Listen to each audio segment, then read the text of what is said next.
terus juga TPPO judi itu kita cluster. Jadi Direktorat Krimum dengan sasaran premanisme kita dapat mengamankan 7 pelaku itu dari Direktorat Krimum ya.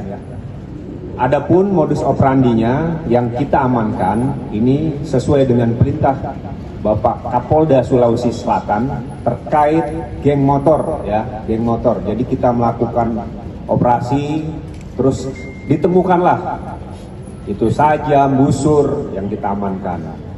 Kemudian judi konvensional ada 35 kasus dengan jumlah tersangka 56 tersangka.